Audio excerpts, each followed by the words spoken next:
জিজ্ঞেস করলেন, ইয়া রাসূলুল্লাহ, সে আমলগুলো কোন কোন আমল? আল্লাহর নবী বিশ্বনবী সাল্লাল্লাহু আলাইহি ওয়াসাল্লাম বললেন, এক নাম্বার শুনে রাখো, আসসালাতু আলাইহিমা ওয়াল ইস্তিগফারু লাহুমা। আল্লাহু আকবার। আল্লাহর নবী বিশ্বনবী সাল্লাল্লাহু আলাইহি ওয়াসাল্লাম বললেন, এক নাম্বার হচ্ছে তাদের জন্য দোয়া করা এবং ইস্তিগফার করা। বাপ মার জন্য দোয়া করবেন। কি দোয়া? আল্লাহ আমার বাবাকে আপনি মাফ করে দেন, আল্লাহ আপনি আমার মাকে মাফ করে দেন, আল্লাহ আমার বাবা মার জীবনের গুনাহ খাতাগুলি মাফ করে দেন, আল্লাহ আপনি আমার বাবা মার ভুল ত্রুটিগুলোকে ক্ষমা করে দেন, আল্লাহ আপনি আমার বাবা মার কবরটাকে জান্নাতের টুকরা বানায় দেন। এভাবে বাবা মার জন্য আপনি দোয়া করবেন। যেহেতু আল্লাহ রাব্বুল আলামিন পবিত্র কোরআনুল কারীমের মধ্যে আরো শিখাচ্ছেন, ওয়াকফিদ লাহুমা জানাহায-যুল্লি মিনার রাহমাহ ওয়া কুর রাব্বিরহামহুমা কামা রাব্বায়ানি সগীরা।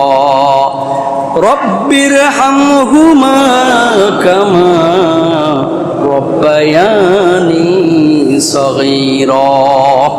আল্লাহর নবী বিশ্বনবী সাল্লাল্লাহু আলাইহি ওয়াসাল্লাম বললেন, এই দোয়া তুমি করতে থাকো। এক নাম্বার কাজ, এই দোয়া যখন তুমি করতে থাকবে, আল্লাহ রাব্বুল আলামিন তোমার বাপ মাকে মাফ করে দিবে। আর বাপ মা জীবিত অবস্থায় সদাচরণ করলে যে সওয়াব তুমি পেতে, আল্লাহ রাব্বুল আলামিন তোমার আমলনামায় সেই সওয়াব দিয়ে দিবে। দুই নম্বর, আল্লাহ নবী বিশ্বনবী সাল্লাল্লাহু আলাইহি ওয়াসাল্লাম বললেন, ওয়া ইনফাযু আহদিহিমা মিন বাদিহিমা। আল্লাহ নবী বিশ্বনবী সাল্লাল্লাহু আলাইহি ওয়াসাল্লাম বললেন, বাপ মা জীবিত অবস্থায় যে অঙ্গীকারগুলো করে গেছেন, অঙ্গীকার মানুষকে ওয়াদা করে গেছিলেন যে আগামীকাল আমি তোমাকে তোমার ঋণ পরিশোধ করে দেব, আগামী বছর আমি যদি বেঁচে থাকি তাহলে ইমাম সাহেবকে সাক্ষী রেখে বলছি এখানে একটা মসজিদ নির্মাণ করব। এরকম ওয়াদা করে না? আমি যদি বেঁচে থাকি আগামী বছর আমি আল্লাহর নামে শপথ করে বলছি অমুক মহল্লায় অমুক কাজটা আমি করব। এরকম ওয়াদা করে কি করে না? আপনার বাবা আপনার মা ইন্তেকালের পরে ওই ওয়াদাকৃত বিষয়গুলো যদি আপনি পূর্ণ করেন, আল্লাহ রাব্বুল আলামিন আপনার আমলনামায় সদাচরণের সওয়াব দিয়ে দিবেন। কয় নাম্বার গেছে? দুই। তিন নাম্বার, আল্লাহ নবী বিশ্বনবী সাল্লাল্লাহু আলাইহি ওয়াসাল্লাম বলছেন, ওয়াসিলাতুর রহিমি আল্লাতী লা তুসালু ইল্লা বিহিমা। আল্লাহু আকবার। আপনার বাপ মারা গেছে, আপনার মা মারা গেছে, কিন্তু আপনার চাচা, আপনার ফুপা ফুপু এরা জীবিত রয়েছে, আপনার বাবার বন্ধুরা, বাবার আত্মীয় স্বজন জীবিত রয়েছে, অথবা আপনার মা মারা গেছে, আপনার খালা জীবিত রয়েছে, খালার অন্যান্য আত্মীয় স্বজন জীবিত রয়েছে, আপনার মার অন্যান্য বান্ধবীরা জীবিত রয়েছে। বাবা মার ইন্তেকালের পরে তাদের বন্ধু বান্ধব, তাদের আত্মীয় স্বজন, তাদের সঙ্গে যদি আপনি ভালো আচরণ করেন, আল্লাহ রাব্বুল আলামিন আপনার আমলনামায় সদাচরণের সওয়াব দিবেন। বাবা মার জন্য, আপনার মার জন্য এরকম একটি ব্যবস্থা করে দিবেন কে? কবরের ওই পরিবেশে আল্লাহ তাআলা তৈরি করে দিবেন। আর আপনি যে আপনার বাপ মার সঙ্গে বেয়াদবি করেছিলেন, এই বেয়াদবিটার খেসারত এটা সদাচরণে কি হয়ে যাবে? পূর্ণ হয়ে যাবে। পরিবর্তন করে দিবেন কে? আল্লাহ। তদ্রূপ ভাবে বাবা মারা গেছে, বাবার ভাই বেঁচে আছে, বাবার বোন বেঁচে আছে, অথবা দেখা গেছে বাবার বাবা বেঁচে আছে, মানে আপনার বাবা মারা গেছে, দাদা বেঁচে আছে, আছেন এরকম? তাহলে আপনার বাপ মারা গেছে, বাপকে যে জিনিসটা আপনি দিতে চাচ্ছিলেন বা বাপের সঙ্গে যেই সদাচরণ আপনার এখন করা উচিত ছিল, সেই সদাচরণ আপনি আপনার দাদার সঙ্গে করেন, আপনি আপনার চাচার সঙ্গে করেন, বাপের অন্যান্য নিকট আত্মীয়দের সঙ্গে করেন।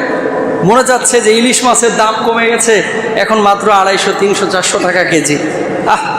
বাপ যদি জীবিত থাকতো এখন 5 কেজি ইলিশ বাড়িতে নিয়ে যাইতাম, বাপ দেখে খুশি হতো। মনে যাচ্ছে, হ্যাঁ, আপনি 5 কেজি ইলিশ কিনেন, আপনার চাচার ঘরে দিয়ে আসেন, অথবা আপনার দাদার ঘরে দিয়ে আসেন, বাপের অন্যান্য আত্মীয় স্বজন যারা আছে তাদের ঘরে দিয়ে আসেন। যদি আপনি দিয়ে আসেন, বাজারে একটা লুঙ্গি পছন্দ হয়েছে, একটা পাঞ্জাবি পছন্দ হয়েছে, আপনি সেটা কিনেন, তারপরে বাবার যারা নিকটাত্মীয় আছে তাদেরকে দিয়ে দেন। আল্লাহ রাব্বুল আলামিন আপনার আমলনামায় বাবাকে দিলে যে সওয়াব হতো, আপনার আমলনামায় সেই সওয়াব লিখে দেবেন। সুবহানাল্লাহ। 4 নম্বর আল্লাহ নবী বিশ্বনবী সাল্লাল্লাহু আলাইহি ওয়াসাল্লাম বলছেন ওয়া ইকরামু সাদিকিহিমা। আল্লাহ নবী বিশ্বনবী সাল্লাল্লাহু আলাইহি ওয়াসাল্লাম বলছেন 4 নম্বর হচ্ছে তার যে বন্ধু বান্ধব ছিল এই দুনিয়ার বুকে, যার সঙ্গে তার সুসম্পর্ক ছিল, বন্ধুত্ব ছিল, তাদের সঙ্গে তুমি সম্মানজনক আচরণ করো। বলুন সুবহানাল্লাহ। ইসলাম দেখেন কত সুন্দর। শুধু বাপ মার সঙ্গে সদাচরণ করলেই হবে না, বাপ মার সাথে বাপ মার জন্য দোয়া করলেই হবে না। আপনার বাপ যেই মানুষটার সঙ্গে বন্ধুত্ব সুলভ আচরণ করেছে, যে মানুষটার সঙ্গে বন্ধুর মতো আচরণ করেছে, সেই মানুষটাকে সম্মান দিয়ে কথা বলতে হবে। যদি সম্মান দিয়ে কথা বলেন, যেন আপনার বাবাকে সম্মান দিয়ে কথা বলা হলো। শুধু সম্মান দিয়ে কথা না, সম্মানজনক কাজ করা, তার সামনে মুআদ্দাব হওয়া, আদব সভ্যতা শিষ্টাচার নিয়ে তার সঙ্গে আচার ব্যবহার করা। যদি এটা করতে পারেন, আল্লাহ রাব্বুল আলামিন আপনার যে পেছনে বেয়াদবিগুলো হয়েছিল হয়তো বা আপনার আমলনামা থেকে মুছে দিবেন। আপনার আমল থেকে ওই পাপগুলোকে মুছে দিয়ে আল্লাহ রাব্বুল আলামিন আপনাকে নেককার, পরহেজগার, মুত্তাকি, মুমিন হিসেবে কবুল করে নেবেন ইনশাআল্লাহ।